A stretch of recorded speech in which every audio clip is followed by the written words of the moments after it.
Act 7 dibuka dengan Traveler dan Paimon berkumpul bersama rekan-rekan mereka di Coratorium of Secret. Jelas, ini bukanlah perkumpulan yang santai karena mereka membahas dua hal, yakni dua Moon Marrow yang sudah berada di tangan Dottore dan Columbina yang hilang entah kemana. Ketika pembahasan akan dimulai, Nefer dan Plinth merasakan adanya keberadaan asing yang mengawasi dari jauh. Dan benar saja, ternyata ada utusan dari The Knave atau Arlecchino yang menyampaikan sebuah pesan bahwa Arlecchino dan Sandron sudah menyelidiki jejak Dottore dan mereka menemukan fakta bahwa Dottore meninggalkan laboratorium penelitian Kuvahki dan pindah ke laboratorium pribadinya yang ada di utara. Kecepatan pergerakan Dottore setelah insiden Columbina menguatkan satu kesan bahwa semua hal yang dia lakukan sudah matang dari jauh-jauh hari. Nah, menariknya lagi, rencana itu bahkan tidak diketahui oleh dua Harbinger lain sampai detik terakhir. Hal ini memberikan sebuah fakta bahwa meskipun bisa saling bekerja sama, setiap Harbinger tetap punya rahasia masing-masing.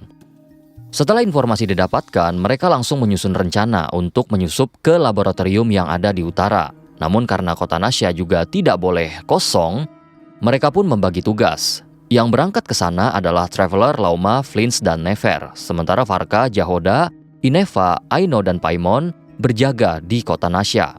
Yap, benar sekali. Kali ini Paimon berpisah dari Traveler, karena katanya resikonya bukan main-main. Singkat cerita, penyusupan pun dilakukan, yang mana mereka langsung disambut dengan tanda-tanda kekacauan yang menunjukkan bahwa Arlecchino dan Sandron kemungkinan sudah masuk duluan.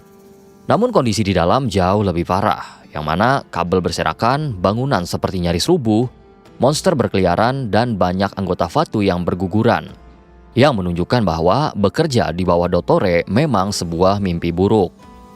Di tengah penelusuran, mereka berpapasan dengan satu orang yang mencoba kabur. Dialah salah satu bawahan Dottore. Mereka berhasil menahannya dan membujuknya untuk membuka mulut. Intinya, dia sendiri sudah tidak percaya dengan Dottore dan merasa apa yang terjadi sekarang tidak lagi sejalan dengan tujuan awal mereka di Northcry. Dari kesaksiannya, ambisi gila ini memang sudah direncanakan sejak lama, yang mana pada saat Sarisa memanggil Dottore untuk kembali ke Snesnaya, Dottore memang melakukan itu, bahkan sudah mengabari bawahannya. Namun tak lama setelahnya, ia kembali ke laboratorium utara sambil membawa dua batu permata, yang mana itu adalah Moon Marrow. Dia juga merupakan mantan bawahan Columbina sebelum akhirnya dipindah tugaskan ke bawahan Dottore karena Columbina pergi dari Fatui. Dari kesaksiannya pula menggambarkan wajah Columbina saat menjadi anggota Harbinger. Columbina terlihat minim interaksi, tak peduli dengan apa yang di sekitarnya, dan lebih sering menatap kosong ke arah langit. Kendati demikian, Columbina juga punya hubungan baik dengan Harbinger lain, termasuk Dottore. Tapi seiring waktu, Columbina mulai waspada dan menghindarinya. Sementara Dottore sebenarnya sama seperti Columbina cara memimpinnya. Bedanya, obsesinya terlalu besar, terutama ke arah bulan.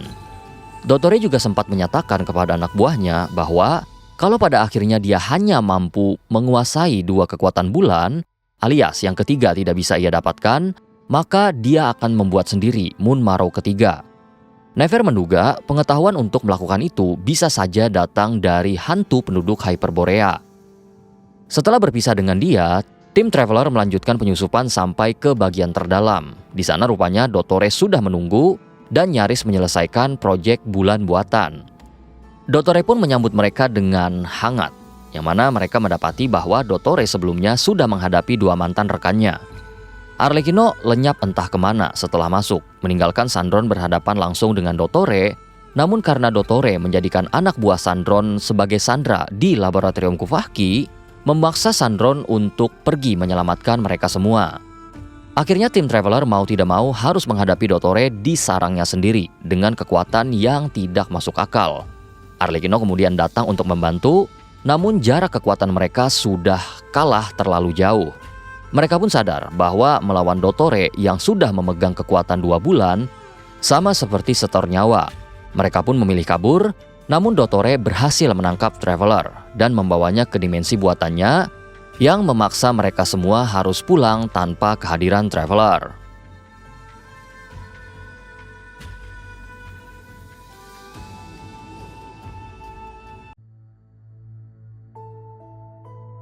Traveler kemudian bangun di kota Nasya, namun ia merasa bahwa kota Nasya yang ia kenal bukanlah seperti ini. Orang-orangnya sama, tapi terasa asing. Bahkan ada yang menyapa seolah mengenalnya. Dari situ Traveler sadar bahwa realm ini adalah kota Nasya buatan Dottore, alias kota Nasya versi dimensinya. Dottore justru terlihat puas dengan itu.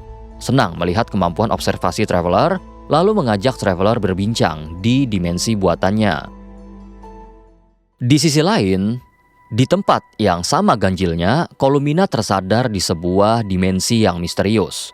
Ia mengingat bahwa sebelumnya melompat masuk ke gerbang bulan untuk kabur dari Dottore, namun kini gerbang itu tidak bisa ia buka lagi. Jadi Columbina memilih berjalan di dimensi tersebut. Dimensi itu terasa sunyi, hampa, seolah tidak ada ujung. Namun di tengah jalan, ia menemukan arus emas yang merespon kekuatannya. Arus itu rupanya membawanya ke sebuah gerbang, dan begitu ia masuk, Columbina tiba di kota Nasya pada saat malam doa rembulan. Ia pun melihat dirinya, kemudian Traveler, dan yang lain sedang menikmati festival. Columbina mengira ini sekedar memorinya saja, lalu ia berjalan ke sana, dan ia segera sadar bahwa ada sesuatu yang tidak normal. Ia tidak bisa memegang benda-benda, dan orang-orang tidak bisa melihatnya, bahkan mereka menembus tubuhnya. Kemudian dari kejauhan, Columbina melihat dirinya sedang bersama dengan Barbie di booth Hexen Circle. Ia kemudian mendekat dan mengamati momen ramalan itu.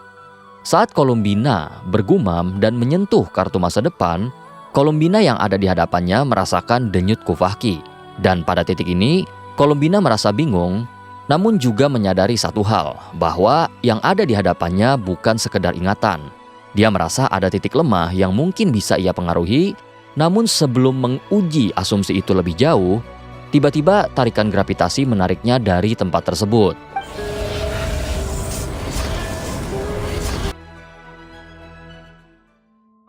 Kembali di dimensi Tivat, tim penyusup pun menceritakan semua kejadian yang ada. Paimon berusaha kuat dan menenangkan yang lain, sembari mengatakan bahwa kehilangan Traveler bukanlah salah mereka. Tetapi Paimon tidak bisa menahan air matanya. Sebagai sosok yang paling lama menemani Traveler, kehilangan Traveler jadi pukulan berat bagi Paimon. Arlecchino dan yang lain pun ikut sedih akan hal tersebut, namun mereka sadar bahwa menangis tidak akan menyelesaikan apapun. Tekad mereka untuk menghentikan Dottore justru semakin membara, bukan hanya untuk merebut kembali kekuatan bulan ataupun mengembalikan Columbina, tapi juga untuk menyelamatkan rekan mereka yang kini menjadi sandera. Mereka pun saling bertukar informasi, dan memang pada saat itu situasinya sangat-sangat parah. Di tengah kegelisahan itu, Sandron menerobos masuk ke Kuratorium of Secret membawa Pulonia, anak buahnya, dan perlengkapan riset. Ia membawa kabar buruk bahwa laboratorium Kufahki sudah ditelan sepenuhnya oleh medan energi milik Dottore, dan ia pun sendiri nyaris jadi korban.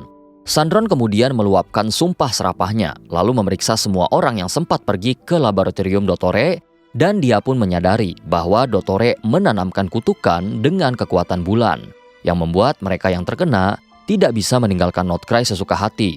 Dan yang lebih menjengkelkan lagi adalah Dottore meninggalkan pesan kode di kutukan itu semata untuk mengejek mereka semua. Kemudian mereka pun melanjutkan diskusi dan menyimpulkan bahwa kemungkinan besar Dottore menahan Traveler karena dia adalah descender keempat. Tak lama kemudian Durin datang membawa pesan bahwa beberapa medan energi Dottore ditemukan di sekitaran Notcry, yang mana energi tersebut makin membesar dan menelan lingkungan sekitarnya.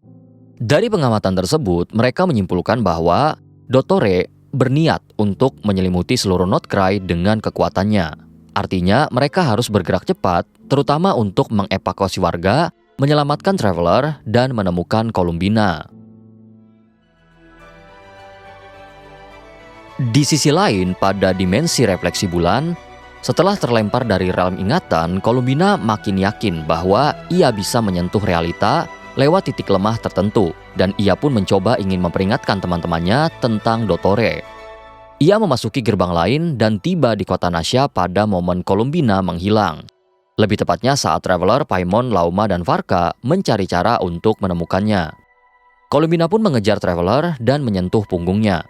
Denyut Kufahki kemudian membuat Traveler menoleh, dan saat itu Columbina menyadari bahwa dialah penyebab Traveler menoleh dan memanggil namanya pada saat itu. Ini membuat Columbina juga semakin percaya bahwa ia bisa mengubah realita. Tapi sebelum sempat melangkah lebih jauh, tarikan misterius menariknya kembali ke refleksi bulan. Namun dengan keyakinan tersebut, Columbina pun terus maju untuk mencari gerbang lain sebagai caranya untuk membantu.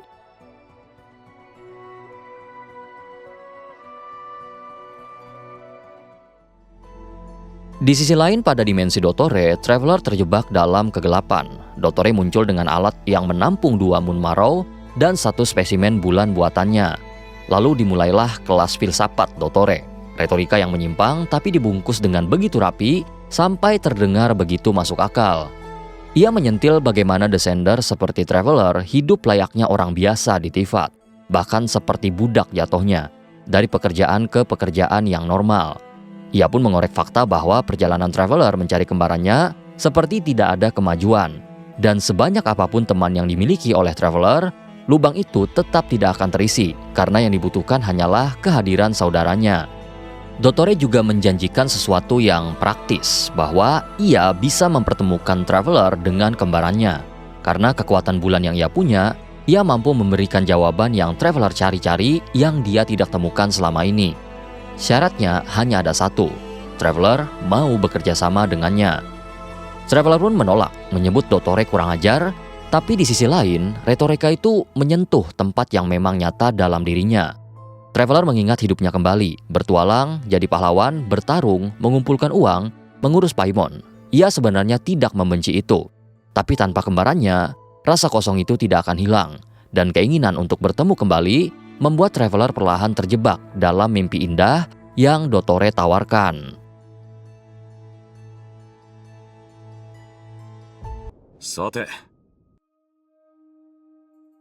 Sementara itu di dimensi Tivat, mereka membagi tugas untuk mengevakuasi warga Notcry. Lauma dan Serikat Voynich mengurus wilayah selatan, termasuk Pulau Hisi dan kota Nasha, yang mana mereka akan dievakuasi ke Natlan dengan bantuan koneksi Paimon, Varka, dan Ineva. Nefer dan Jahoda membantu meyakinkan warga, sementara Aino membantu membawa barang. Untuk evakuasi wilayah utara, khususnya wilayah piramida, akan dikoordinasikan oleh Flins dan Lycifer, yang mana mereka akan dievakuasi menuju Snesnaya lewat koneksi Arlecchino. Sementara itu, Dori akan pergi ke Sumeru untuk mengabarkan Arkondendro. Durin pergi ke Mondstadt untuk menyampaikan masalah Notcry, sementara Albedo membantu penelitian Sandron, yang kali ini berkaitan dengan alkimia. Namun meskipun rencananya cukup matang, tapi mereka pun menyadari bahwa semuanya memiliki peluang yang kecil. Namun peluang yang kecil itu mendadak sedikit membesar saat sosok yang sudah kita duga muncul, yaitu Nicole. Ya, ia datang sebagai utusan Hexen Circle dan akan membantu Notcry ketika anggota lain sibuk mengurus permasalahan yang ada di perbatasan. Nicole bertindak sebagai operator komunikasi, yang mana ia memberi Dodo Communication Device yang sudah dibuff oleh kekuatannya. Dengan itu, tim benar-benar bisa menyebar dan tetap terhubung. Operasi pun perlahan dilakukan, yang mana untuk pertama, nampak bahwa Flins menghubungi Iluga untuk evakuasi di wilayah utara, yang mana Iluga pun setuju untuk membantu dan memobilisasi Lycifer ke wilayah terpencil. Namun Iluga juga menangkap sesuatu dari sikap Flins, yang mana meskipun Flins meminta untuk evakuasi, tapi Flins terlihat tidak berniat untuk mengevakuasi dirinya sendiri.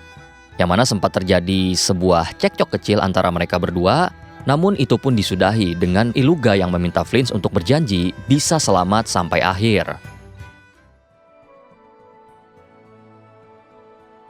Kemudian kembali ke dimensi refleksi bulan, Columbina rupanya menemukan gerbang yang membawanya ke lorong kamar penginapan di Flagship. Ia sadar bahwa ia tidak pernah memasuki area ini, jadi ini semacam membuat keyakinannya semakin kuat bahwa realm ini bukan sekedar ingatannya.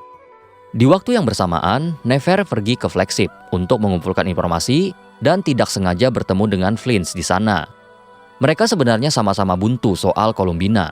Flins sudah menyisir seluruh areal kota Nasha, terutama yang terkena cahaya bulan, namun tidak menemukan apa-apa. Nefer juga sudah mencari di Coratorium of Secret dan juga tempat lain, dan hasilnya pun tetap nihil. Jadilah The Flagship sebagai satu-satunya lokasi yang tersisa untuk dicurigai. Apalagi Nefer teringat rekan misterius yang pernah disebut oleh Paimon. Nah, dari sudut pandang Columbina, saat ia masuk gerbang itu, ia tidak sengaja menabrak pot bunga sampai pecah. Tapi ia tidak ditarik keluar. Dari sini Columbina menyimpulkan sesuatu, jika ia berhati-hati, tindakannya mungkin tidak dihitung sebagai mempengaruhi realita. Ia pun menembus masuk ke kamar Traveler. Namun dari sudut pandang Nefer dan Flynn, mereka yang juga mendengar suara pecahan kemudian mendatangi tempat tersebut, rupanya pot tersebut pecah karena seekor kucing. Kendati demikian, Nefer tidak menurunkan kewaspadaannya. Mereka berdua pun menyelidiki kamar Traveler, dan di saat yang sama Columbina menulis pesan menggunakan kufaki. Dan tak lama kemudian, suara langkah kaki datang, tetapi yang masuk pada saat itu bukanlah Flynn ataupun Nefer, melainkan Traveler. Columbina lega ketika melihat Traveler dan Paimon masuk ke dalam sana, tapi saat mendengar percakapan mereka, Columbina menyadari timeline waktu yang dia alami sedikit kacau, yang mana dari percakapan tersebut, Columbina menyimpulkan bahwa percakapan yang dia dengar adalah percakapan setelah pertempuran melawan Rerir, yang mana ini membuat Columbina memikirkan sesuatu yang gila tapi tetap masuk akal, yaitu waktu di dimensi refleksi bulan justru mengalir mundur, dimulai sejak Columbina sejak ke sana. Kesadaran itu membuat Columbina pun ragu, yang mana untuk menulis pesan lewat cahaya rembulan baru ia sampaikan pada festival malam doa rembulan. Jadi bagaimana mungkin teman-temannya di masa lalu mengerti soal tersebut? Dan kalau ia gegabah, ia bisa ditarik lagi keluar dari sana, seolah ada semacam logika yang menutup semua jalan. 本当に他に方法はないのかな。落ち込まないで。きっと何か方法があるはずだよ。 Tapi di tengah keputusasaan itu, ia mendengar Traveler berkata, pasti ada jalan. Ya, meskipun kalimat itu sebenarnya ditujukan kepada Paimon yang bingung cara menjenguk Columbina, optimisme Traveler justru menjadi semacam cahaya kecil bagi Columbina. Ia kembali menulis lebih banyak dan lebih jelas, karena ia percaya mungkin tulisannya tidak terbaca oleh mereka di masa lalu, tapi di masa kini, bahkan di masa depan, mereka pasti menemukannya. Dan benar saja, di timeline masa kini, Nefer dan Flynn menemukan satu dinding penuh tulisan kufaki. Tulisan itu berisi banyak sekali informasi, namun yang lebih penting daripada itu adalah hal tersebut menguatkan bahwa Columbina masih hidup dan ia ada di sana, namun di dimensi yang mana waktu berjalan mundur. Dalam artian, masa depan yang dialami oleh Columbina adalah masa lalu bagi mereka, tapi ia akan terus maju untuk kembali ke sisi mereka.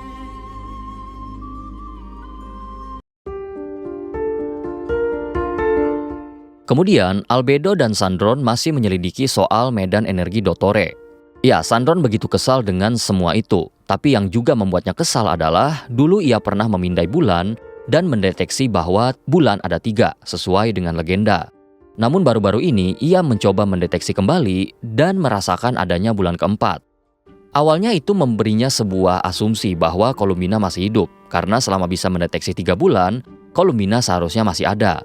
Tapi ia baru sadar, selain Frost Moon, 2 bulan lainnya tinggal bangkai saja. Jadi pemindaian itu tidak otomatis memastikan Columbina masih hidup atau tidak. Namun, jika asumsi bahwa sumsum bulan setara dengan bulan yang di langit, maka ini bukan hanya menguatkan bahwa Columbina masih hidup, tapi juga mengkonfirmasi satu hal yang lebih tidak masuk akal, bahwa Dottore benar-benar berhasil membuat Moon Marrow, yang dideteksi sebagai sebuah bulan.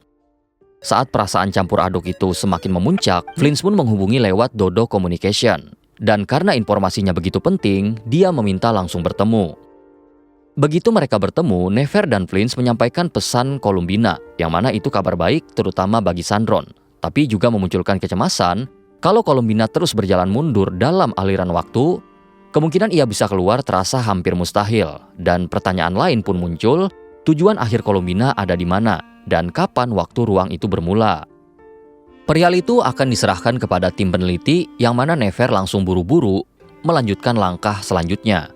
Nefer mencoba mencari Traveler melalui barang pribadi dari Traveler. Sementara Sandron melanjutkan penelitiannya tentang bulan dan juga refleksi, memanfaatkan berkas-berkas yang dia miliki, terutama soal Narzizen Cruz dan insiden Petrichor. Di sisi lain, Arlecchino memobilisasi pasukan untuk mengevakuasi. Pasukan Sandron sudah bersiap, tapi tersisa sedikit karena banyak yang gugur di medan energi Dottore.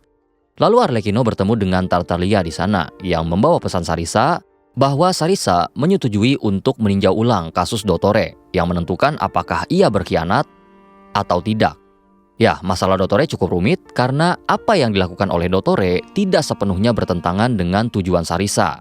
Namun Sarisa juga akan menerima pengungsi dari Notcry ke Snezhnaya, dan yang paling tegas adalah Sarisa memberikan izin Arlecchino dan Sandron untuk melenyapkan Dottore jika diperlukan.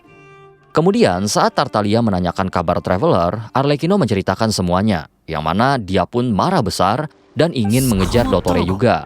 Tapi Arlecchino menahannya dan mengingatkan bahwa Tartaglia punya tugas yang lebih penting untuk menyampaikan kepada The Rooster agar para dewa dan bangsa lain tahu kekacauan yang terjadi di Notcry.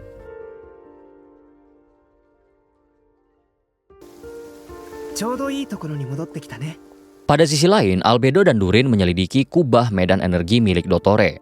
Mereka pun melakukan semacam percobaan terutama untuk memberikan pengaruh terhadap medan tersebut. Ya, mereka menguji dengan vision, yang mana medan energi tersebut menjadi tergores. Kemudian ditambah kekuatan ebis dari Durin, efeknya lebih signifikan. Selanjutnya, dengan bantuan Om Topi yang mengintai sejak tadi, mereka justru berhasil melubangi medan energi tersebut dengan kekuatan Anemo, yang mana goresan tersebut dimanfaatkan oleh Albedo dan Om Topi untuk bisa masuk, sementara Durin berjaga di luar.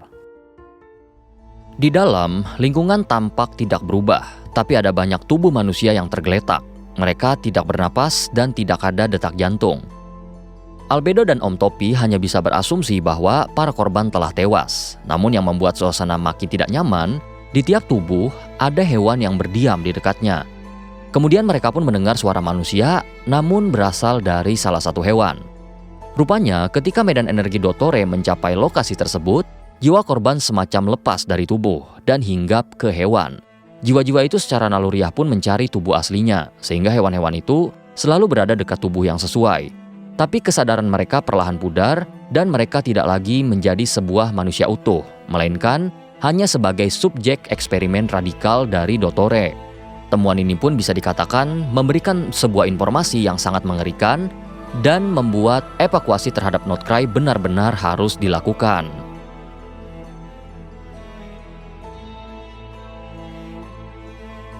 Di sisi lain, Nefer memakai barang pribadi Traveler untuk melakukan sebuah operasi, yaitu menelusuri alam bawah sadar milik Traveler, terutama untuk menemukan keberadaannya. Nefer pun masuk ke dalam benak Traveler dan melihat keinginan terdalamnya, yang mana Nefer kemudian masuk lebih jauh ke dalam sudut pandang Traveler dan mendapati bahwa Dottore bernegosiasi dengan dia. Namun, Dottore sebagai dewa di dimensinya cepat menyadari adanya penyusup dan ia menjebak Traveler dan Nefer dalam kegelapan. Beruntungnya, dengan bantuan Nicole, Nefer berhasil kabur dan dari rencana nekat itu, Nefer setidaknya mendapatkan satu hal penting yang berharga, yaitu keberadaan Traveler. Traveler sendiri tetap terjebak dan saat ia terbangun, Dottore kembali di hadapannya. Dottore mengatakan ada rekan Traveler yang berusaha menemukan lokasi Traveler, sehingga Dottore perlu mengendalikan dimensi waktu di tempat tersebut. Namun waktu, katanya, adalah aspek yang tidak mudah untuk dikendalikan. Dan akibatnya, Traveler tertidur selama sebulan lamanya.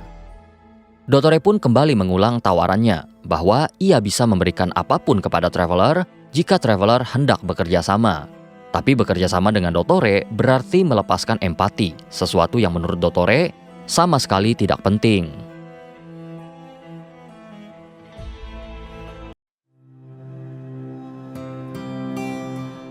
Kembali pada dimensi refleksi bulan, Columbina sudah melewati 3 masa tapi masih belum menemukan jawaban. Apa yang menentukan lokasi gerbang yang ia masuki dan apa ujung dari aliran waktu yang mundur ini, serta bagaimana ia bisa kembali ke teman-temannya. Ia pun tetap melangkah melewati gerbang berikutnya. Columbina tiba di pantai Stardust pada momen Traveler, Paimon, dan Flints bertemu dengan Rerir yang akan bangkit kembali. Columbina melihat Traveler bersiap membuat perisai Kuvaki untuk mencegah Rerir menyerap Kuvaki. Namun itu beresiko untuk merusak areal sekitar, termasuk Pulau Hisi. Columbina pun teringat cerita Flints tentang sosok misterius yang melindungi Pulau Hisi saat kejadian itu.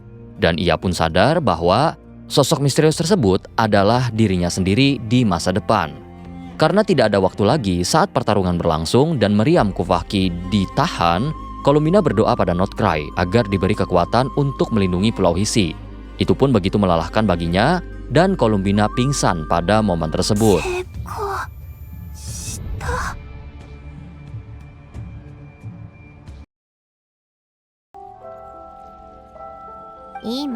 Columbina pun masuk ke dalam alam mimpi. Ia mengingat masa lalu bersama Sandron, momen hangat yang ditemani oleh teh, kopi, dan kue. Tapi begitu sadar, ia kembali ke sebuah realm yang sunyi. Columbina merasa kekuatannya semakin melemah, namun ia terus melangkah sampai menemukan gerbang yang membawa ke sebuah perpustakaan di pemakaman terakhir. Tepatnya saat Traveler, Paimon, dan Flints mencari informasi soal Wild Hunt dan juga Rerir. Pada momen ini, Columbina akhirnya sadar, tiap langkah bukan mengubah masa lalu, melainkan melengkapi masa lalu. Ia bisa saja membiarkan semuanya dan melihat apakah masa lalu bisa berubah. Namun pada akhirnya, sesuai dengan skrip yang sudah terjadi, Columbina tetap membantu mereka mencari berkas. Dan di momen itu, ia melihat Luonotar berdiri tak jauh dari Traveler. Luonotar menatap Columbina, seolah bisa melihat dirinya. Tak lama kemudian, Columbina kembali ditarik keluar dari tempat tersebut.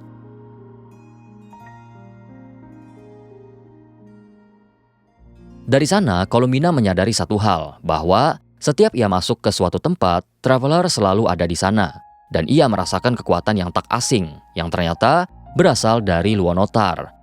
Meskipun bingung, Columbina mengikuti benang emas dan sampai pada gerbang yang berbeda. Dia tidak merasakan adanya kekuatan familiar dan juga terasa kosong di sana. Ia menduga bahwa inilah kesempatan terakhirnya untuk ke masa lalu. Jadi ia melangkah maju dengan harapan menemukan jalan pulang.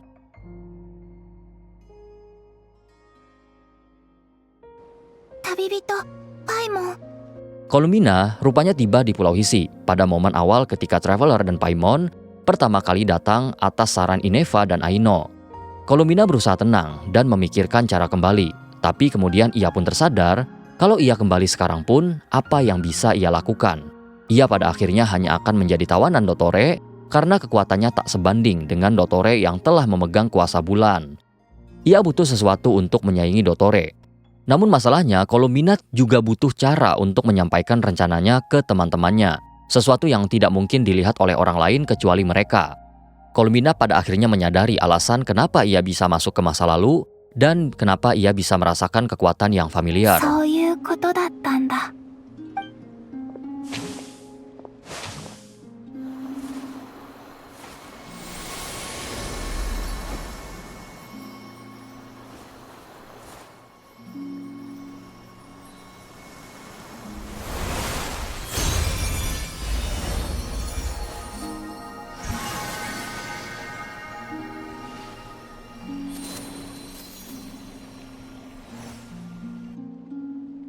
Columbina kemudian menciptakan Luonotar menggunakan setengah jiwanya, yang mana Luonotar pun bertemu dengan Traveler dan akan selalu berada di sisi Traveler, menemani perjalanannya di Northcry, mempertemukannya dengan dirinya di masa lalu yang tersesat, menjadi gerbang yang membantu Columbina untuk masuk ke masa lalu, menjadi penghubung antara dirinya di masa kini dengan teman-temannya, dan nantinya akan membantu menyampaikan rencananya kepada teman-temannya yang berharga.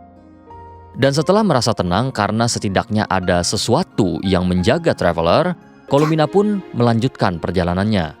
Perjalanan yang arahnya berkebalikan, ketika Traveler dan teman-temannya melangkah ke masa depan, Columbina justru melangkah maju menuju masa lalu yang sunyi tak bertuan.